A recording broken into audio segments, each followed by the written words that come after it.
Você já ouviu falar na Reforma Protestante?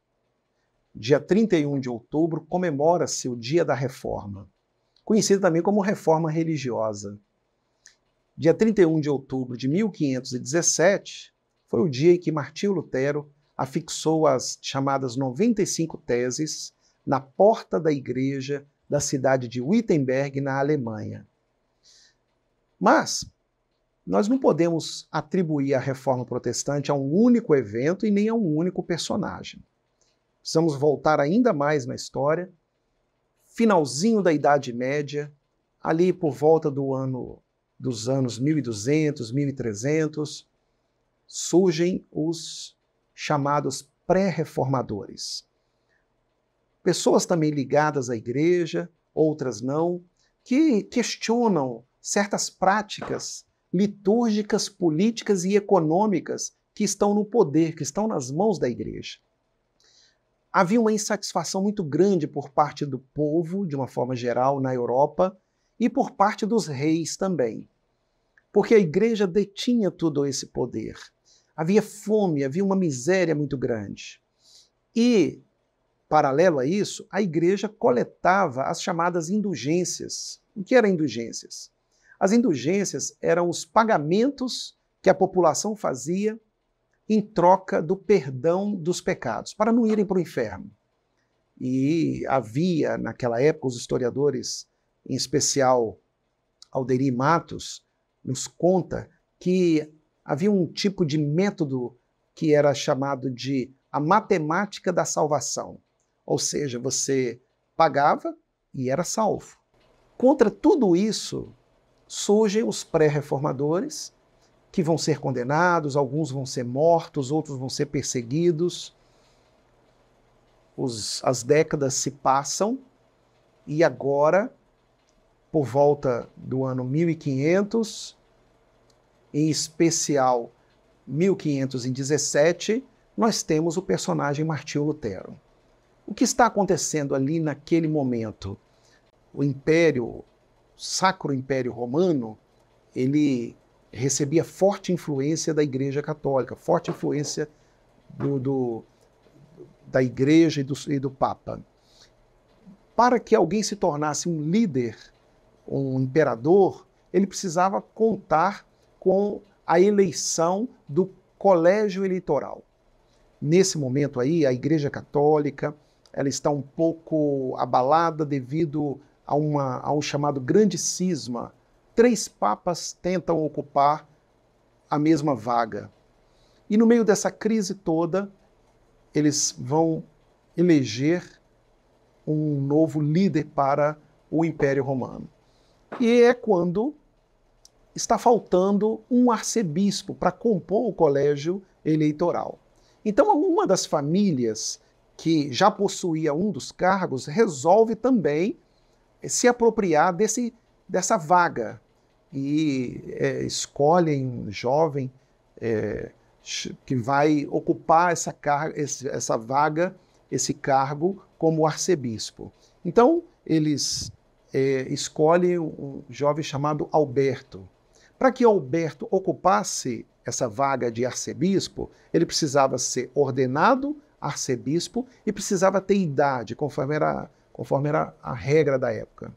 Bom, rapidamente eles ordenam o jovem Alberto, mas precisavam agora de uma autorização especial do Papa para que Alberto ocupasse a vaga de arcebispo.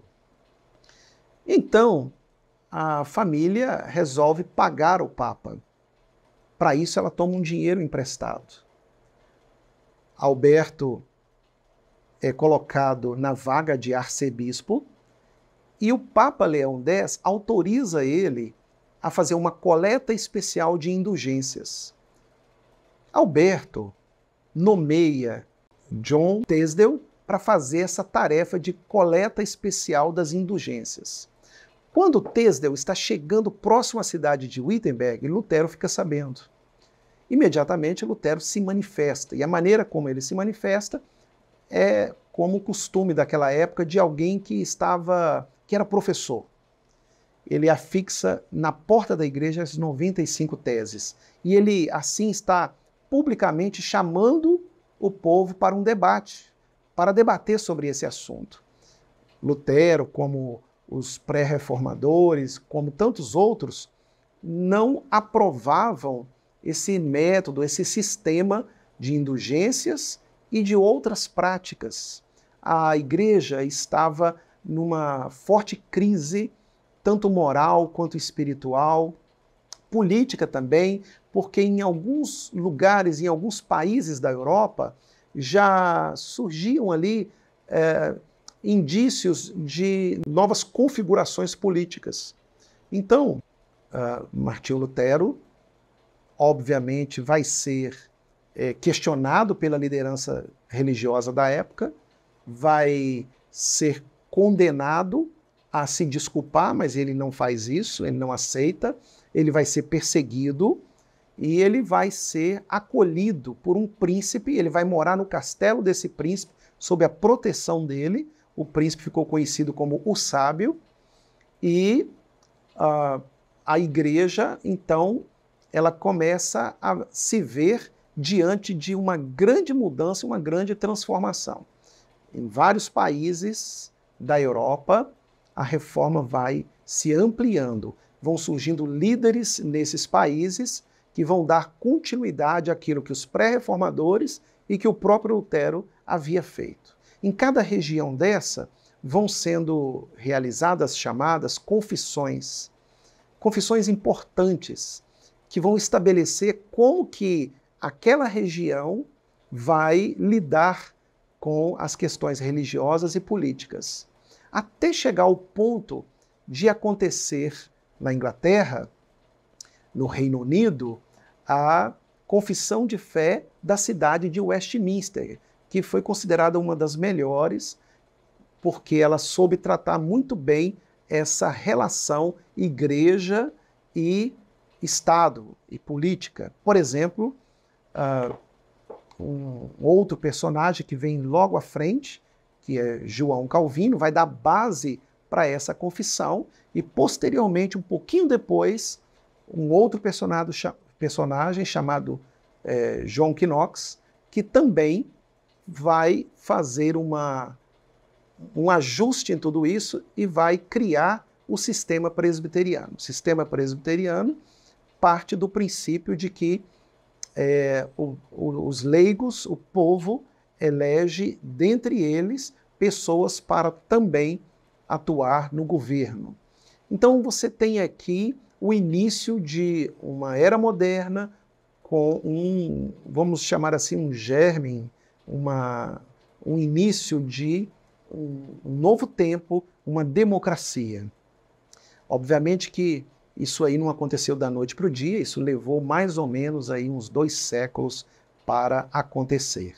Em contrapartida a tudo isso que está acontecendo na Europa e em outras partes do mundo também, surge a Contra-Reforma. A Igreja Católica se levanta para fazer um movimento contrário a tudo isso e estabelece o chamado Concílio de Trento. No Concílio de Trento, esses personagens são excomungados, são condenados, né? Mas a igreja já não tem tanto poder. A história mostra diversas guerras, por exemplo, a Guerra de 100 Anos, a Guerra dos 30 Anos, que também está relacionada a esses movimentos religiosos devido à reforma e à contra-reforma. Uma das ferramentas, vamos dizer assim, usadas pela Contra-Reforma da Igreja Católica foi a criação da chamada Companhia de Jesus, ou os jesuítas, que foram enviados para o Brasil por ocasião da descoberta da América, né? Da América do Sul. E nós temos, então, quase 300 anos de atuação fora do Brasil da Reforma Protestante e que demora a chegar aqui. Então, se na Alemanha a Reforma já está sendo colocada em prática no ano de 1517, somente no ano de 1800, é que a Reforma Protestante chega no Brasil. Então, no dia 31 de outubro, comemoramos a Reforma Protestante por conta de tudo isso que aconteceu. E é importante destacar que a Reforma aconteceu debaixo de muita dor, de muito sofrimento, de perseguições, e isso serve para nos mostrar o quanto nós temos que tomar cuidado e sermos tolerantes. Precisamos entender que a fé cristã, ela não é intolerante, mas sim uma fé responsável que tem como princípio maior o amor e a centralidade das Escrituras.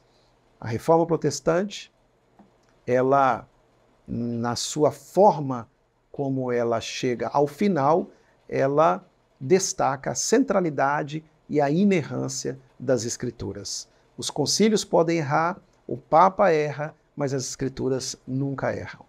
31 de outubro, dia da Reforma Protestante.